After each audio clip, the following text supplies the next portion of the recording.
Good morning, everybody. Welcome to the Daily Recovery Snack from Recovery Concepts. I'm Chris.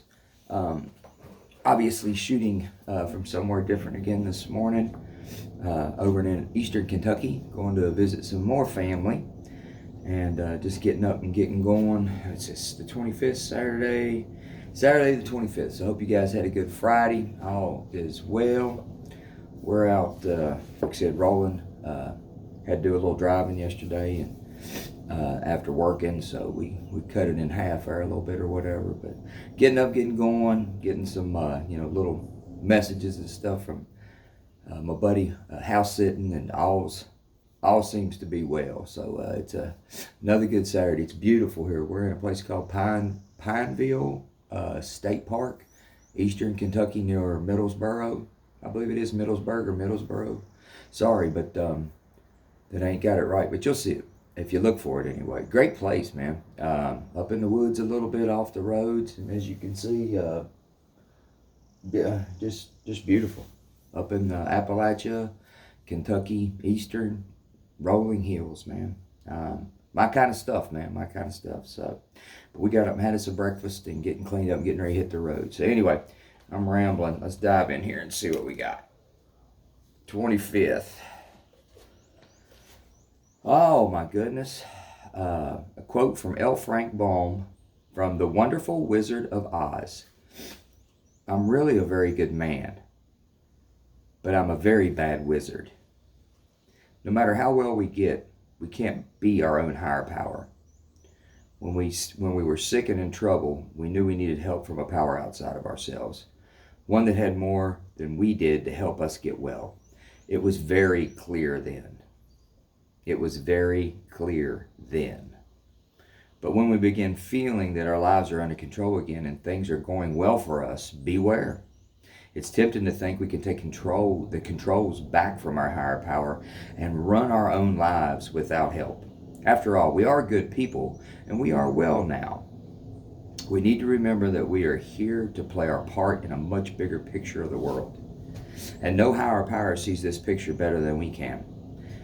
No matter what we call our higher power, God, nature, Great Spirit, Allah, Buddha, the goddess, our recovery group, whatever, that higher power gives us vision and power we cannot have by ourselves. Excuse me, prayer for the day. Higher power, thank you for blessing me with knowledge of your will for me today and the power to carry that out. I know that your will for me is the best possible plan for my day. Today's action. Today I will think about the surprises my higher power has for me in recovery. I will list 3 things that made my life better than I thought it could be. And as usual, that's extremely relatable to asking for help when we, in my story, asking for help, receiving some help, receiving some grace, accepting the grace, moving forward. But then at some point in time, taking back, diminishing the contact that I had with my higher power. Not because I'm a bad man like it talks about, but because I get busy. I got busy. I relapsed several times. I'm trying to get a hold of this thing, and I'm not gonna say I got it now by any means, but I'm gonna say I hadn't drank and drug in a while, and I've been doing it differently than I ever have in my life, and I think that that's got something to do with it. I work a recovery program. I'm in and around people in recovery, and I keep my my pathway, my tether to my higher power. I keep it. I trod that path on a daily basis. If I don't get in contact with my higher power on a daily basis, something really weird went on. Because we talk a little bit, or I talk a whole lot, and I try to listen as much as I can.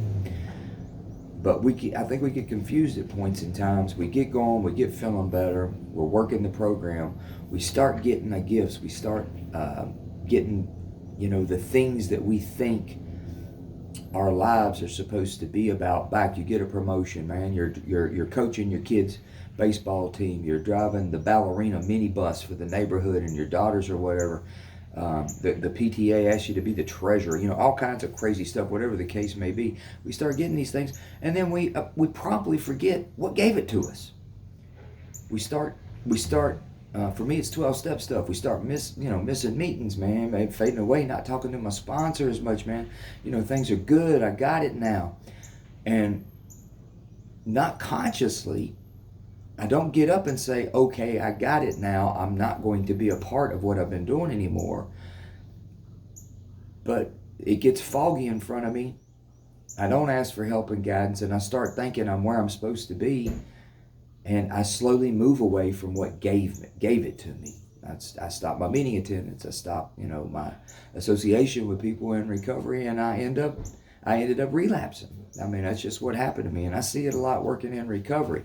People get things that they want that they think that, this is the definition of successful living in my life, and promptly forget what the hell gave it to us.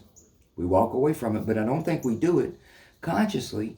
Most of the times I think we just get so busy accepting all the new responsibilities and new compliments and new situations that come to us because we're living a different way. And we take it with the best of intention, but we screw ourselves up because we stop doing what gave it to us. And I have to be mindful of that. I think that's what I pull out of today's reading is don't forget what gave it to you. There's nothing wrong with coaching the football team, the baseball team, driving the ballerina bus, or accepting, promotions and compliments, complimentary tasks that society has asked you to do, or your family's asked you to do, your work's asked you to do. There's nothing wrong with that. That's awesome. That's what this is supposed to be. It's supposed to be about. It's getting better. Be joining in. But just don't let it take away what gave it to you. My buddy always told me that what you put above your recovery will be one of the first things you lose. Damn if he wasn't right. That guy was right about a lot of stuff, to the point it pissed me off a whole lot. I got tired of hearing him so much, and I don't think it was his voice. I think he was called the shot, and he was right. And I did not like it because I thought I was special. And I am special. You don't think I'm special? You can ask my wife or my mama. They'll tell me special. He is special. But beyond that, in recovery, I ain't special.